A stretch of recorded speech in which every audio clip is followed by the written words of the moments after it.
이런 기억이 있을 것 같은데, 기차에 앉아 있으면 옆에 기차가 이렇게 출발을 하면 사실 내가 타고 있는 기차는 멈춰 있는데 내가 뒤로 가는 것처럼 느껴질 때가 있죠.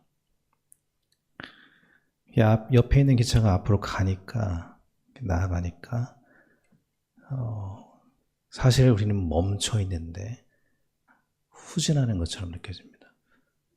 근데 인생도 이렇게 느껴질 때가 있는데, 착각인데, 인생이 멈춰 있다라고 느껴지는 사람들은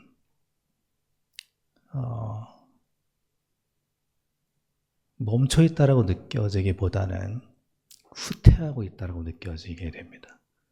왜냐하면 남들이 나아가는 것을 보기 때문에 그런 거죠. 남들은 계속 나아가는 것 같은데 내가 만약에 멈춰 있다면 그게 멈춤으로 느껴지는 게 아니라 자꾸만 후퇴되는 것처럼 느껴지는 거죠. 그때 이제 우리 마음에 조바심이 생기죠. 다 나아가는데, 앞으로 나가는 것 같은데 나는 왜 후퇴할까? 이렇게 느껴질 때가 있습니다. 근데 우리가 이건 비교 속에서 생기는 거잖아요. 우리가 이런 비교를 멈출 수 있다면, 멈춤이라고 하는 것은 굉장히 의미 있는 시간입니다. 성경에서 보면 멈춤은 아주 중요한 시간이에요. 하나님께서는 모세를 미디안 광야에서 40년 동안 멈추게 하셨습니다. 그리고 나서 또 출애굽 이후에 광야에서 또 한 번 40년간 멈춰 있게 하십니다. 그러니까 모세가 멈춰 있던 시간만 무려 80년입니다. 그런데 하나님은 이렇게 말씀하십니다. 그 멈춰 있던 광야의 시간이 그립다라는 겁니다. 우리가 꿈꾸는 시간은 전진하고 나아가는 시간인데, 하나님은 그 광야에서 멈춰 있었던 그 시간, 그때가 그립다라고 얘기하십니다. 왜 그랬습니까? 그 멈춰버린 시간 동안 이스라엘 백성들은 성장을 했거든요. 그 멈춰 있었다고 생각을 했는데, 그 광야 40년 동안 이스라엘 백성들은 하나님의 은혜를 먹으면서 자랐습니다. 하나님 없이 살 수 없는 시간을 살았고, 그런 삶을 살면서 하나님과의 관계가 깊어졌어요. 그게 성장이었습니다. 자녀들은 늘 성막을 중심으로 해서 살아가는 부모 세대를 봤습니다.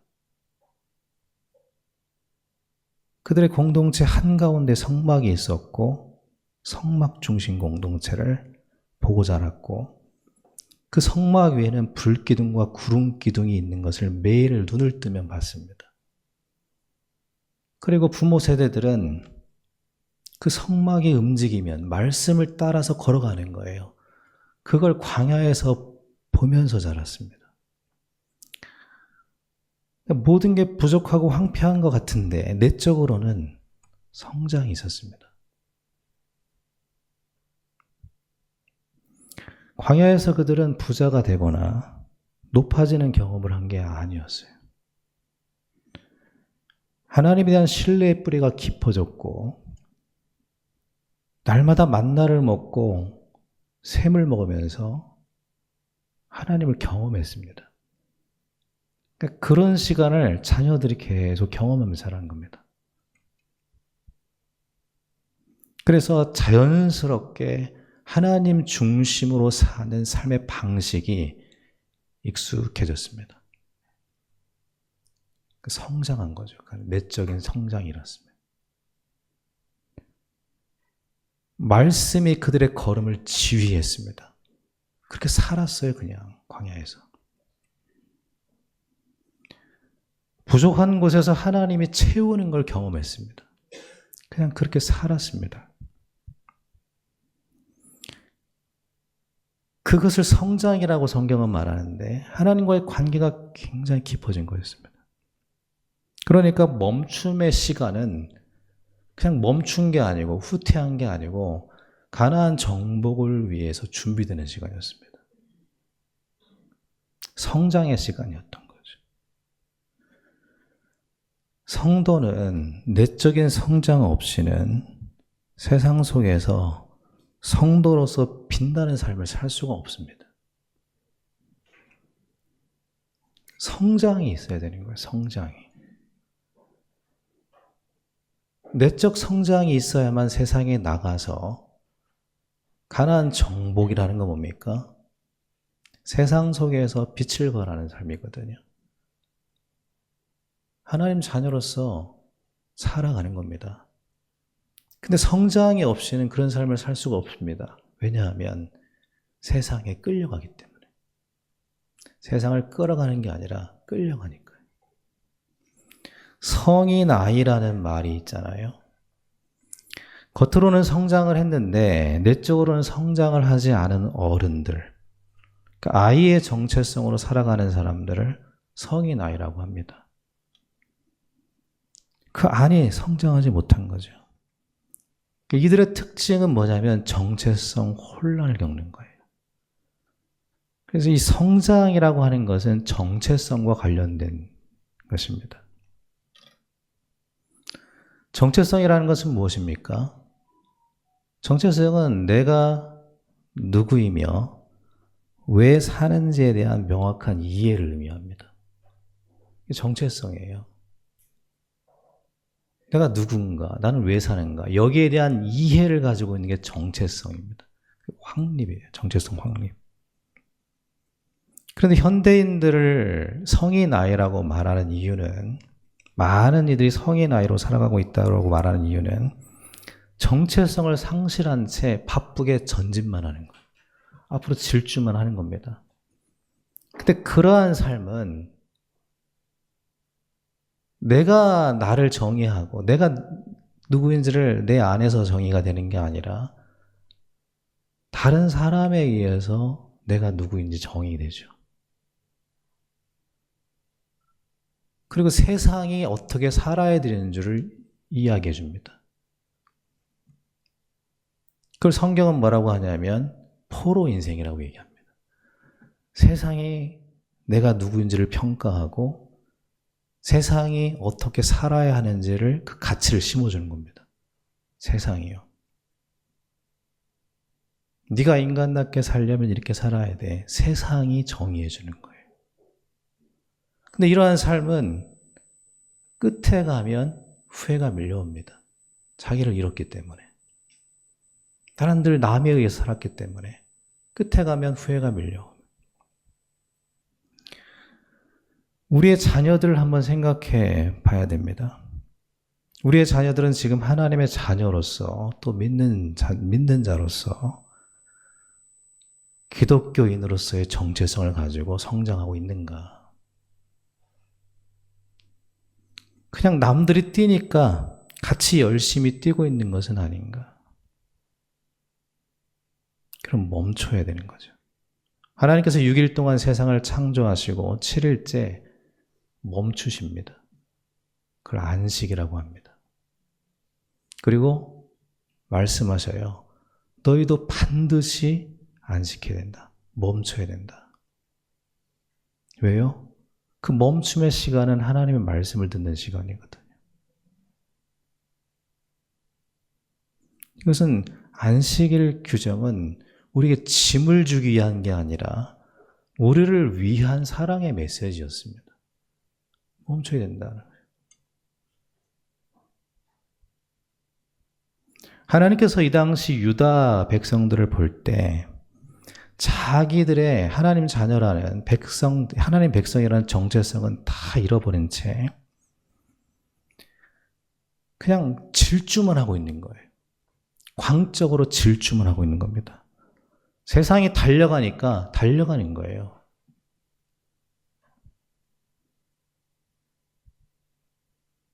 그들을 하나님께서 멈추게 하십니다. 그게 바벨론 포로입니다. 또 한 번 광야로 이끄시는 거죠. 하나님은 때때로 우리가 눈을 감고 달려가니까, 눈을 감고 질주하니까, 귀를 닫고 질주하니까 우리를 멈추게 하십니다. 그래서 이스라엘 역사 속에 광야는 반복돼요. 그리고 말씀하십니다. 너희는 내 목소리를 들으라. 여러분, 무슨 소리를 듣고 살아가십니까? 우리는 듣는 존재거든요. 하나님 말씀하십니다. 나의 목소리를 들으라. 수많은 말씀을 구구절절 하시는 게 아니라 이렇게 말씀하십니다. 23절에 오직 너희는 내 목소리를 들으라.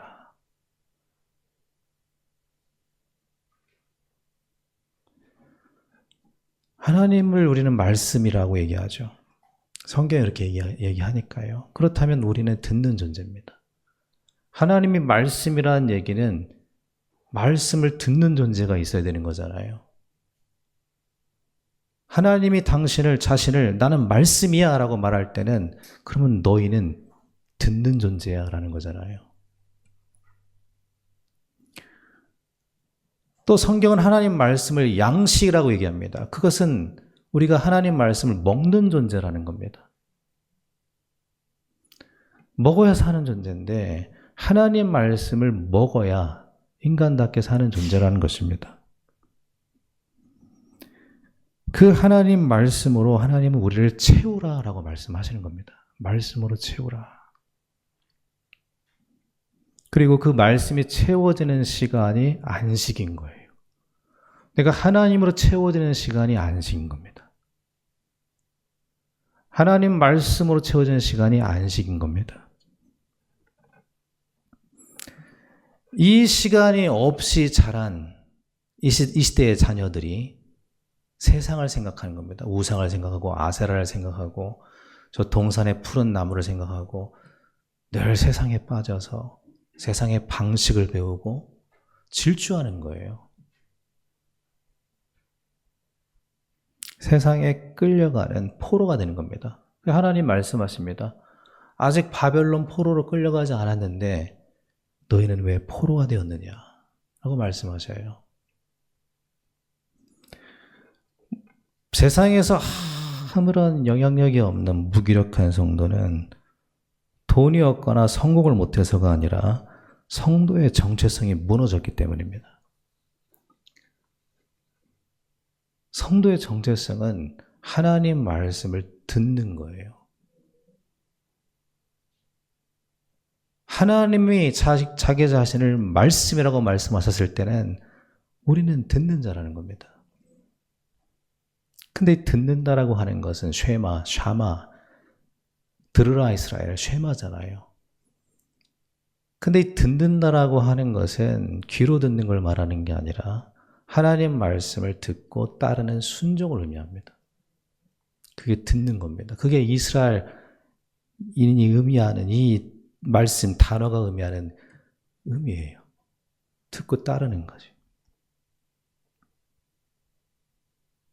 그래서 하나님은 광야에서 쉐마를 선포하십니다. 들으라 이스라엘. 그리고 광야에서 뭘 가르치십니까? 뭘 배우게 하십니까? 하나님 말씀을 듣고 따라가는 삶을 배우게 하셔요.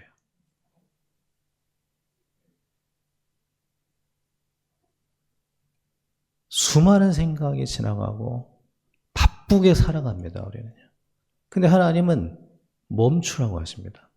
그리고 내 목소리를 들으라 라고 말씀하십니다.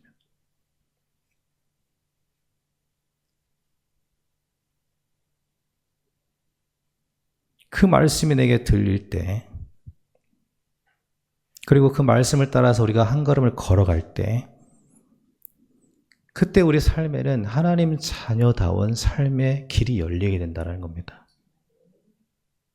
근데 여러분, 이 순종이라는 단어를 들으면 그 순종, 그 단어가 거부감을 느끼는 사람도 있습니다. 순종. 뭔가 거부감 반응이 일어나는 사람도 있습니다. 왜냐하면 순종하라고 하면 내 자유를 빼앗긴다라고 생각이 드니까요. 순종하라는 것이 마치 내가 노예가 된 느낌이 드니까요. 그래서 순종하라고 하면 그게 거부되는 사람도 있습니다. 근데 성경이 말하는 순종, 그것은 억압과는 정반대예요. 순종이라고 하는 것은 우리를 구속하는 사슬이 아니라 오히려 우리를 묶고 있던 한계의 사슬을 끊어버리는 것이라는 겁니다.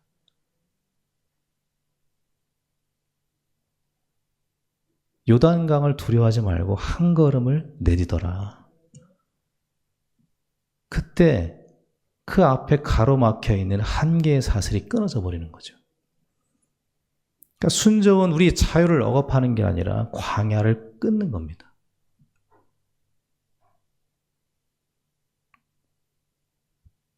우리의 과거의 사슬을 끊어버리는 게 순종이라는 겁니다.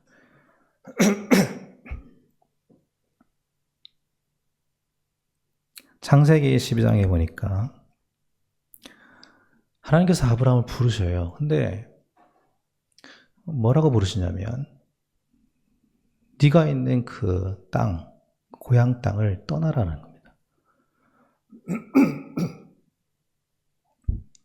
근데 여러분,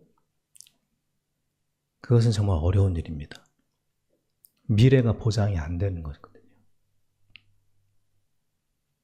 그리고 위험한 겁니다. 가족들을 데리고 나가면 어떻게 될지 알 수가 없어요. 굉장히 무모한 겁니다. 근데 이 아브라함이 하나님 말씀에 의지해서 한 걸음을 내딛어서 걸어갑니다. 그때 그 인생에 어떤 일이 일어납니까?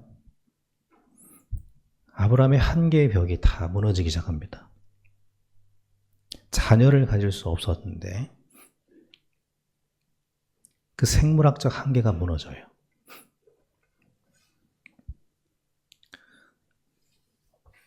백세라는 늙은 그 나이의 한계도 무너집니다. 그리고 하나님께서 아브라함 가문을 열방의 민족, 아버지가 되는 복을 주십니다. 순종이라는 것은 내 삶을 제한시키는 게 아니라는 거죠. 오히려 그 제한을 끊어버리는 거라는 겁니다.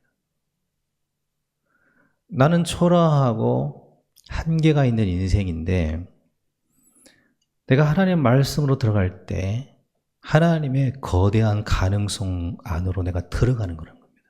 그래서 하나님이 이렇게 말씀하십니다. 나 여호와께 속하라. 그 말씀은 내 말씀을 따르라는 말씀입니다. 하나님 말씀을 따르라는 겁니다. 그래서 순종은 선택이에요. 선택할 때 여러분 우리는 어떻게 합니까? 하나는 포기해야 돼요. 선택이라는 것은 반드시 다른 하나의 포기를 의미합니다. 그래서 고통이 따라요. 버리는 고통이 따릅니다. 버리는 아픔이 따라와요. 내가 익숙했던 습관을 끊어버려야 될 수도 있습니다. 그게 고통일 수 있습니다. 내가 너무나 붙잡고 있던 그것을 놓아야 될 수도 있습니다. 아픔인 거죠. 아브라함은 하나님 말씀에 순종하기 위해서 고향을 포기해야 됐습니다. 제자들은 예수님을 따르기 위해서 자기들이 가지고 있던 것을 내려놔야 됐습니다. 선택이기 때문에요. 그런데 그 고통은 지나가는 과정입니다. 하나님의 크심을 경험하기 위해서 지나가야 되는 거예요.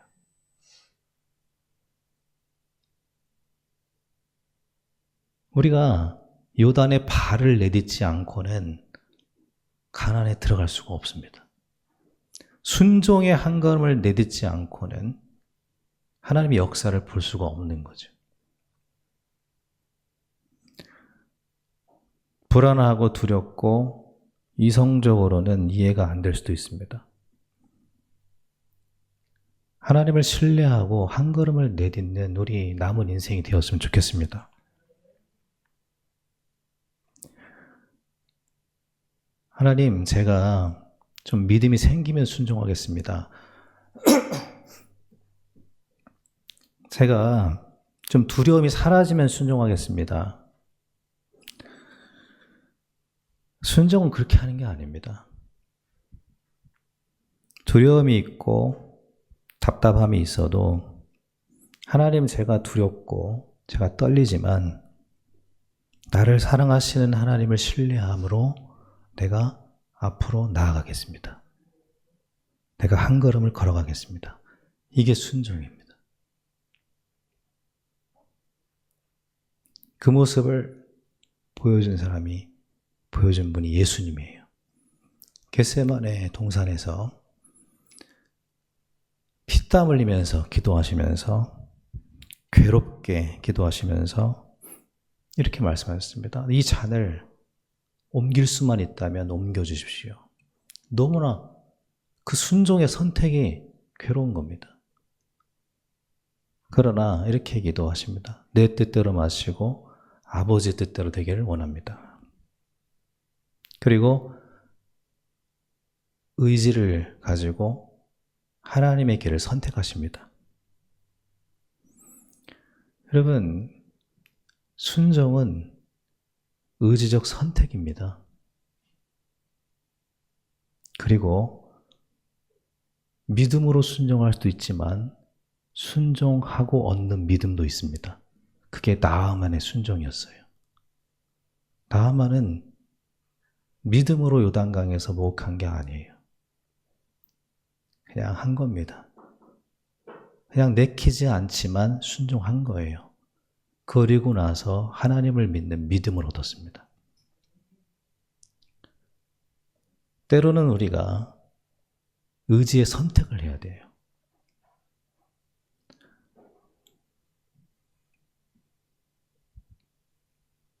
그런 눈물의 결단이 있었기 때문에 우리에게 구원의 문이 열린 겁니다. 우리의 작은 의지적 결단이 일어날 때 우리에게 그동안 우리를 붙잡았던 쇠사슬, 이게 거기서 끊어지고 우리를 묶었던 한계의 장벽이 거기서 무너지게 되는 겁니다. 우리의 한계 속에서는 우리는 과거의 삶을 답습할 수밖에 없는 거예요. 여러분, 이 가운데 어느 누구도 과거의 삶을 반복하면서 살고 싶은 사람은 아무도 없잖아요. 그 한계의 쇠사슬이 끊어지고 하나님의 역사, 하나님이 여시는 영광의 길을 우리 남은 인생 걸어갔으면 좋겠습니다. 저는 지금이 딱 그때라고 생각합니다. 말씀이 그러니까요. 하나님 주신 말씀, 여러분, 우리의 때와 시간과 정확하게 우리를 아시고 주시는 말씀, 그 말씀을 깊이 들으시길 바랍니다. 지금은 우리가 하나님 말씀을 따라서 한 걸음을 걸어갈 때예요. 여러분, 지금까지 살아온 습관의 사슬, 그게 끊어져야 될 때입니다. 그래서 저는 말하기 쉽지 않지만 우리 온 성도님들이 다 같이 예배부터 회복했으면 좋겠다. 같이 나와서 찬양하고 뜨겁게 기도했으면 좋겠다. 그런 모습을 꿈꾸는 거죠. 그리는 거죠. 그걸 어떻게 제가 강제로 이끌 수는 없습니다. 그러나 꿈을 꾸는 거죠. 그리고 하나님 말씀을 붙잡고 기도하는 겁니다. 우리 모든 성도님들이 다 공예배 나와서 같이 함께 뜨겁게 기도했으면 좋겠다.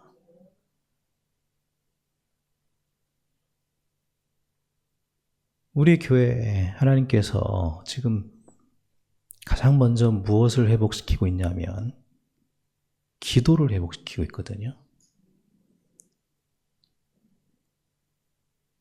여러분, 다 함께 예배에 나와서 뜨거운 기도 속에 동참하시기 바랍니다. 우리는 성막 공동체예요. 혼자 살아가는 존재가 아닙니다. 광야 공동체는 말씀 공동체, 성막 공동체, 교회 공동체입니다.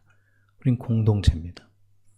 우리가 다 함께 모여서 같이 뜨겁게 기도하고 우리 한계의 쇠사슬을 끊어버리고 남은 인생은 갑절에 복이 있는 삶을 살게 되길 바랍니다.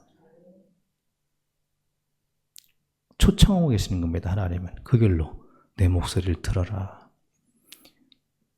내가 너희를 올가매겠다라는 게 아니라 너희들의 한계가 거기서 열리게 된다. 내 목소리를 들어라. 내 말을 듣고 순종해라. 한 걸음을 내딛어라.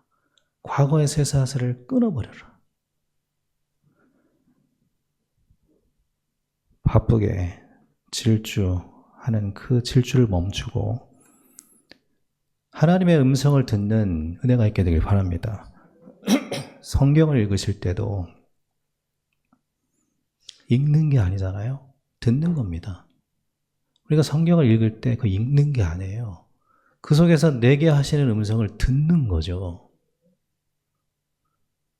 듣고 따라서 한 걸음을 내딛는 자에게 하나님은 요단을 가르는 역사가 있게 된다는 겁니다. 우리 남은 인생의 한계가 끊어지게 되길 바랍니다.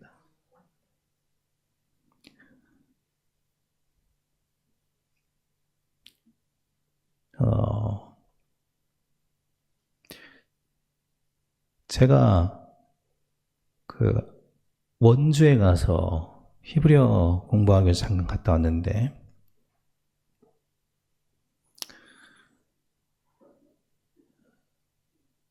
(1박 2일을) 다녀왔습니다. 그런데 이제 가서 히브리어를 공부를 하고 그리고 계획에 없었던 일이 하나가 있었는데 저녁 식사를 어떤 분이 대접한다고 그래가지고 그 히브리어 공부하는 목사님이 4분이 있었는데 같이 저녁 식사를 대접한다라고 해서 누군지 저는 모르고 몇 분을 아시고 만났습니다. 근데 가서 보니까 이제 이분이 그 의사예요. 나이는 59세.